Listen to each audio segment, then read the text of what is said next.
श्री शिवाय नमस्तुभ्यम। हर हर महादेव। दोस्तों, आप सभी लोग जानते हैं कि 23 नवंबर 2024 यानी शनिवार को मार्गशीर्ष महीने की अष्टमी तिथि पड़ रही है। और दोस्तों, यह जो अष्टमी तिथि है वह मार्गशीर्ष महीने में पड़ने वाली सबसे बड़ी अष्टमी तिथि है, क्योंकि यह मार्गशीर्ष महीने में पड़ रही है। और इसी दिन किया जाने वाला 7 गेहूं के दाने वाला उपाय कभी विफल नहीं जाता है, जिसका बहुत ही बड़ा और विशेष महत्व होता है। और ऐसा दिन पूरे साल में सिर्फ एक ही बार आता है। और दोस्तों, आप सभी लोग जानते हो कि मार्गशीर्ष महीने के शनिवार अष्टमी तिथि का अगर सबसे बड़ा कोई उपाय है तो वह 7 गेहूं के दाने वाला उपाय है।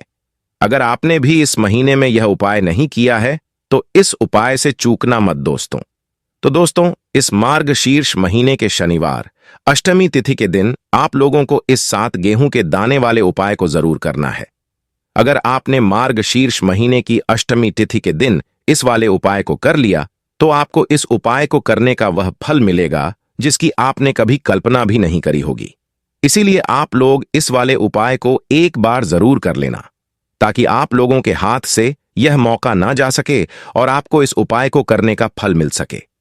दोस्तों, यह उपाय पंडित जी ने अपनी अभी की ही शिव महापुराण की कथा में बताया है। जी, इस उपाय को आज हम आपको बहुत अच्छे से समझाने वाले हैं। इस वीडियो को देखने के बाद इस उपाय को समझने के लिए आपको कोई और वीडियो को देखने की जरूरत नहीं पड़ेगी। तो चलिए दोस्तों, उपाय को शुरू करते हैं। देखिए, यह उपाय इस शनिवार के दिन इतना खास होता है, इतना महत्वपूर्ण होता है। देखा गया है कभी कभी बड़े बड़े पूजा पाठ अनुष्ठान से जो मनोकामना पूर्ण नहीं होती है, वह मार्गशीर्ष महीने के दिन एक छोटे से उपाय करने से आपकी मनोकामना पूर्ण हो जाती है। और बहुत सारे लोगों ने इस उपाय को किया भी है और उनको इस उपाय को करने का फल भी जरूर मिला है।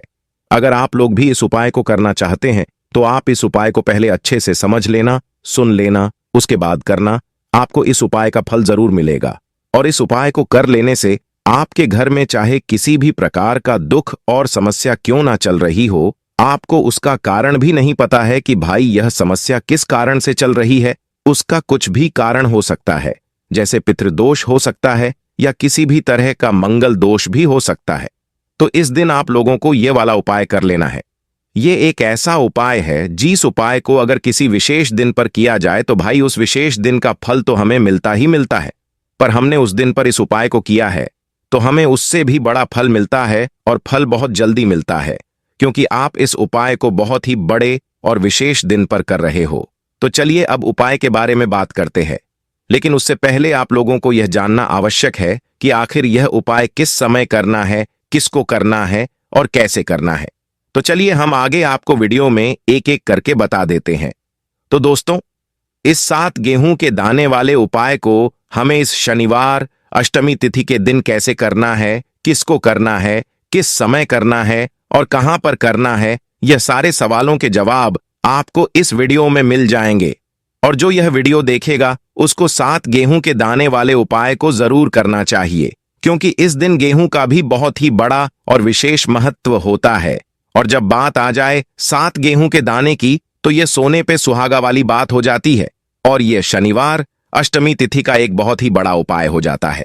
तो अब दोस्तों, इस 7 गेहूं के दाने वाले उपाय को आखिर करना किसको है, सबसे पहले हम लोग वह बात जान लेते हैं।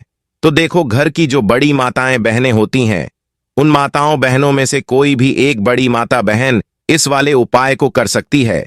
और दोस्तों, अगर आप चाहे तो अपने घर में से सभी सदस्यों को भी इस उपाय को करवा सकते हैं। अगर किसी व्यक्ति की खुद की कोई मनोकामना है, खुद का कोई दुख और समस्या है जो कि वह इस वाले उपाय को अपने लिए ही करना चाहता है, तो वह खुद अपने लिए भी कर सकता है। बाकी अगर घर में से कोई ऐसा है जो कि अपने पूरे घर परिवार की सुख और शांति के लिए यह वाला उपाय करना चाहता है, तो भाई वह भी कर सकता है।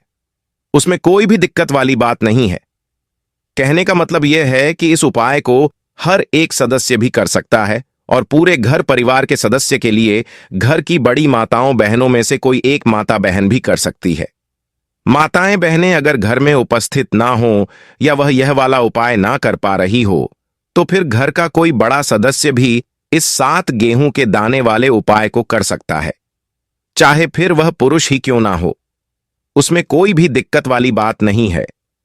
बहुत सारे लोग हर एक उपाय को करते समय प्रश्न करते हैं, क्या हमें इस उपाय को घर पर या फिर मंदिर में जाकर करना है? तो इस वाले उपाय को आप मंदिर में करोगे तो अच्छा रहेगा, इसलिए इस वाले उपाय को घर पर नहीं करना है। उसके बाद में दोस्तों, इस उपाय को लेकर जो अगला प्रश्न निकल कर आता है वह यह आता है कि आखिर इस उपाय को हमें किस समय करना है, सुबह के समय करना है कि शाम के समय करना है? तो देखो, इस वाले उपाय को आप लोग सुबह के समय भी कर सकते हो और शाम के समय प्रदोष काल में भी कर सकते हो। अब अगर आप पूछो कि भाई इस 7 गेहूं के दाने वाले उपाय को करने का सबसे उत्तम समय कौन सा रहेगा, तो हम आपसे बस यही कहेंगे कि इस उपाय को आप शाम के समय करेंगे तो ज्यादा बेहतर होगा। बाकी अगर सुबह के समय भी करेंगे तो भी अच्छा होगा, उसमें कोई भी दिक्कत वाली बात नहीं है। तो अब दोस्तों, जो अगली सबसे बड़ी और महत्वपूर्ण बात आती है वह यह आती है कि अगर सुबह हम उपाय को करेंगे तो हमें कितने बजे से लेकर कितने बजे तक के बीच में करना है, और शाम के समय प्रदोष काल में करेंगे तो हमें कितने बजे से लेकर कितने बजे के बीच में करना है। तो देखो, सुबह जितनी जल्दी हो सके आप उपाय को करने की कोशिश करना। बाकी अगर किसी कारणवश लेट भी हो जाओ, थोड़ी देर भी हो जाए, तो 10 या 11 बजे तक भी आप उपाय कर लेना, पर 12 बजे से ज्यादा देरी ना हो, इस बात का ध्यान रखना। उसके बाद में दोस्तों, अगर शाम के समय प्रदोष काल की बात करें, प्रदोष काल का जो समय होता है वह शाम के 6 बजे से शुरू हो जाता है। मतलब शाम के 6 बजे से लेकर 7 बजे के बीच का जो समय होता है, यह समय प्रदोष काल का समय होता है। पर अभी जो मौसम चल रहा है, इस मौसम में शाम बहुत देरी से होती है, तो आप इस उपाय को 7 या 8 बजे के बीच में भी कर सकते हो। मतलब शाम के 6 बजे से रात 8 बजे के बीच में आप कभी भी इस वाले उपाय को कर सकते हो, उसमें कोई भी दिक्कत वाली बात नहीं है। परंतु शनिवार के दिन कोशिश करना कि समय के अंतर्गत ही कर लो। किसी कारणवश ना कर पाओ तो थोड़ा देरी से भी कर सकते हो, आपको उपाय का फल जरूर मिलेगा। देखिए, इस वीडियो में जितने भी उपाय हम आपको बताएंगे सभी उपाय सरल है। देखो, पंडित जी ने कहा है कि शनिवार के दिन आपको 7 गेहूं के दाने वाला उपाय तो अवश्य ही करना चाहिए। वीडियो में आगे बढ़ने से पहले वीडियो को एक लाइक जरूर करें। देखो, सबसे पहला उपाय, यदि आपके जीवन में कर्ज बहुत अधिक है, आपके जीवन में संकट बहुत अधिक रहते हैं, आपके ऊपर बहुत अधिक विपदा आ रही है, बार बार आपको अपने व्यापार में और अपने धन में हानि देखने को मिल रही है, यानी कि आपके प्रत्येक कार्य में समस्या आ रही है, तो आपको यह उपाय करना चाहिए। देखिए, इस उपाय के लिए आपको 7 गेहूं के दाने लेने हैं। उसके बाद में आपको 7 चावल के दानों की जरूरत होगी। 7 गेहूं के दाने और 7 चावल के दाने लेंगे। साथ ही साथ आपको इस तरीके से एक तांबे का लौटा लेना है।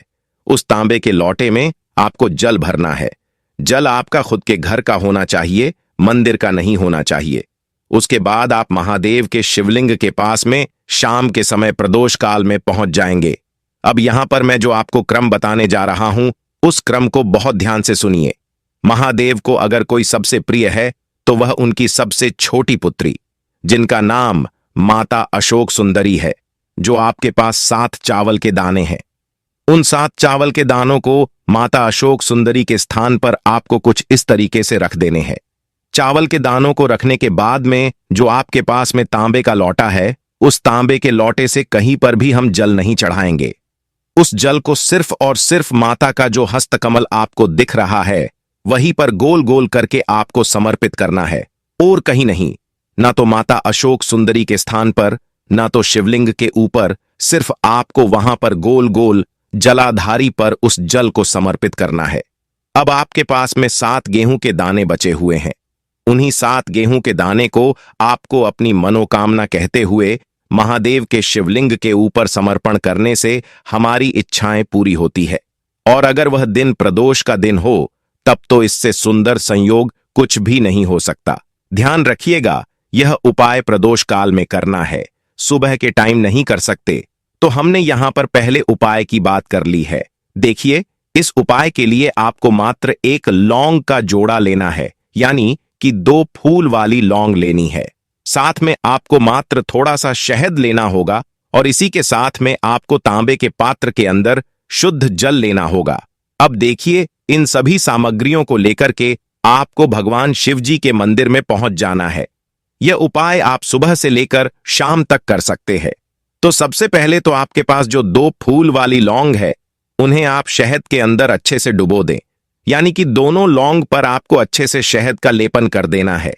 अब आपके पास जो एक लोटा जल है, उसे शिवलिंग पर श्री शिवाय नमस्तुभ्यम इसका जाप करते हुए समर्पित कर देना है। अब आपके पास जो 2 फूल वाली लौंग है, उसे आपको शिवलिंग पर अर्पित करनी है और आपको प्रार्थना करनी है कि जीवन में जो रोग की स्थिति है वह समाप्त हो, जीवन के जो संकट और समस्याएं हैं वह सभी समाप्त हो, जीवन से जो कर्ज की समस्या है वह समाप्त हो। इस प्रकार से प्रार्थना करते हुए यह शहद युक्त जो 2 फूल वाली लौंग है, इसे आपको शिवलिंग पर अर्पित कर देनी है। आपकी जो भी समस्या होगी इस शनिवार के दिन अवश्य ही समाप्त हो जाएगी। तो इस प्रकार से आपको पहला उपाय करना है। अब हम दूसरे उपाय के बारे में बात कर लेते हैं। देखो, यह उपाय आपके लिए सर्वश्रेष्ठ होने वाला है। इस उपाय के लिए आपको साबुत मात्र 5 हरे मूंग के दाने लेने हैं, खंडित नहीं होने चाहिए, इस बात का ध्यान रखें। और इसी के साथ में आपको एक तांबे के पात्र के अंदर अपने घर से शुद्ध जल ले लेना है। अब दोस्तों, इन सभी सामग्रियों को लेकर के आपको सीधे भगवान शिव जी के मंदिर पहुंच जाना है। इस उपाय को आप सुबह भी कर सकते हैं और शाम के समय में भी कर सकते हैं। देखिए, भगवान शिव जी के मंदिर में पहुंचने के बाद आपके पास जो 5 हरे मूंग है, उनमें से पहला जो हरा मूंग है, आपको शिवलिंग के सामने जो नंदी महाराज होते हैं और उनका जो पैर उठा हुआ होता है, वहां पर आपको पहला हरा मूंग समर्पित कर देना है और आपको ओम नमः शिवाय इसका जाप कर लेना है। फिर आपको दूसरा हरा मूंग लेना है और शिवलिंग पर जो श्री गणेश जी वाला स्थान होता है, वहां पर आपको यह दूसरा हरा मूंग समर्पित कर देना है।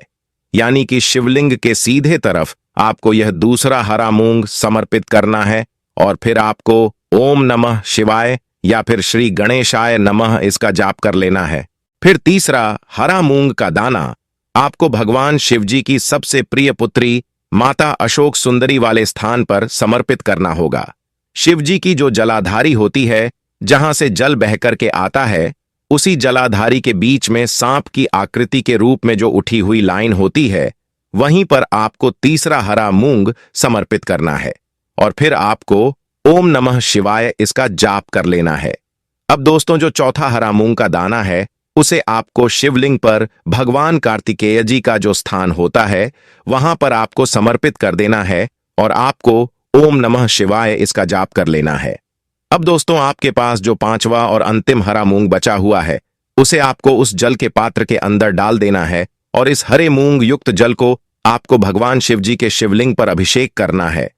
जल आपको बिल्कुल धीरे धीरे समर्पित करते जाना है और लगातार आपको शिव महापुराण का मूल मंत्र श्री शिवाय नमस्तुभ्यं इसका जाप करते रहना है। फिर आपको शिवलिंग के सामने बैठकर, यदि आप अपने बच्चों के लिए यह उपाय कर रहे हैं, यदि आप अपने बच्चों की बुद्धि, ज्ञान और विवाह के लिए उपाय कर रहे हैं, तो उसके लिए आपको प्रार्थना कर लेनी है।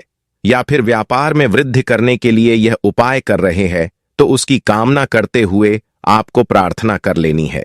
या फिर अपनी नौकरी के लिए कर रहे हैं, या फिर अपने इंटरव्यू के लिए, या फिर धन की प्राप्ति के लिए कर रहे हैं, जिस भी मनोकामना के लिए आप यह उपाय कर रहे हैं, उसे परिपूर्ण करने के लिए आपको महादेव से प्रार्थना कर लेनी है और फिर आपको वापस अपने घर आ जाना है। पूज्य पंडित जी ने कहा है कि जो भी व्यक्ति इस उपाय को कर लेता है, तो यकीन मानिए आपके जीवन की जो सारे संकट, कष्ट और बाधाएं हैं, वह सभी समाप्त होंगे। अब हम अगले उपाय की बात करते हैं। इस उपाय के लिए आपको एक दीपक लेना है। दीपक आप मिट्टी का भी ले सकते हैं और शुद्ध आटा मढ़कर उसका दीपक भी आप तैयार कर सकते हैं। दीपक के अंदर आपको गोल बाती और शुद्ध घी का प्रयोग करना है। इसी के साथ में आपको मात्र एक फूल वाली लौंग लेनी होगी। अब यह एक दीपक और एक फूल वाली लौंग लेकर के सीधा आपको बरगद के वृक्ष के वहां पर पहुंचना है। सबसे पहले तो आपके पास जो एक फूल वाली लौंग है, उसे आपको बरगद के वृक्ष की जड़ में समर्पित करना है। अगर आपके जीवन में कोई भी बड़ा संकट आने वाला है, कोई भी बड़ा कष्ट आने वाला है, तो वह इस उपाय के माध्यम से दूर होने वाला है। महादेव की विशेष कृपा रहेगी कि जो भी संकट आपके जीवन में आने वाला होगा, वह भी दूर हो जाएगा। तो आपको बरगद के वृक्ष की जड़ में एक लौंग समर्पित करनी है और वहीं पर आपको गोल बाती वाला दीपक जो आप लेकर गए हैं उसे भी वहां पर प्रज्वलित कर देना है। जब भी आपको जीवन में ऐसा लगने लगे कि आपके जीवन में कुछ भी अच्छा नहीं चल रहा है, तब आपको यह उपाय करना है। अब हम चौथे विशेष उपाय के बारे में जान लेते हैं। यदि आपके विवाह में कोई भी समस्या आ रही है, यदि आपका जो कर्ज है वह दिन पर दिन बढ़ते ही जा रहा है, तो आपको यह चमत्कारी उपाय करना चाहिए। कोई भी समस्या अगर जीवन में है तो उसे दूर करने के लिए आपको इस उपाय को करना चाहिए। मंगल दोष से जुड़ी हुई समस्या है, तब भी आपको यह उपाय करना चाहिए।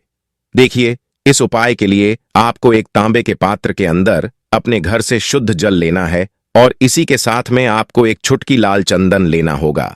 अब जो लाल चंदन आपने लिया है उसे आपको उस जल के पात्र के अंदर डाल देना है और यह जल आपको लाल चंदन से युक्त तैयार कर लेना है और यह लाल चंदन से युक्त जल आपको भगवान शिव जी के मंदिर में लेकर के पहुंचना है। यह उपाय भी आप सुबह से लेकर शाम तक कर सकते हैं।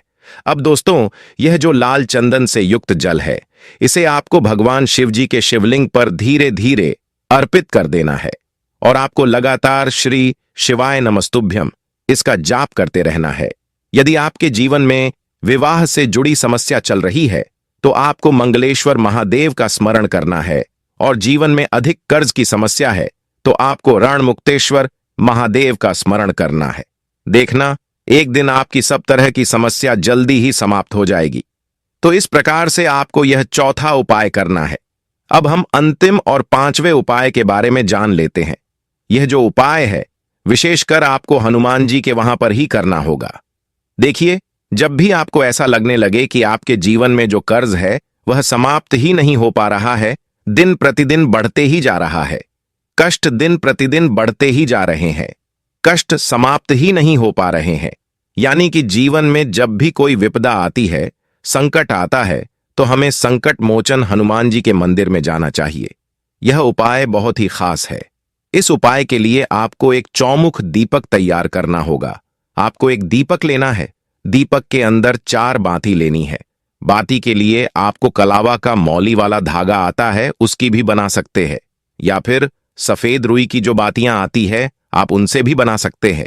अब आपको एक कटोरी सरसों का तेल लेना है और अब इस दीपक के अंदर आपको चमेली का तेल डालना या फिर जो आपने एक कटोरी में सरसों का तेल लिया है वह डालना है और इसी के साथ आपको मात्र एक फूल वाली लौंग भी लेनी है।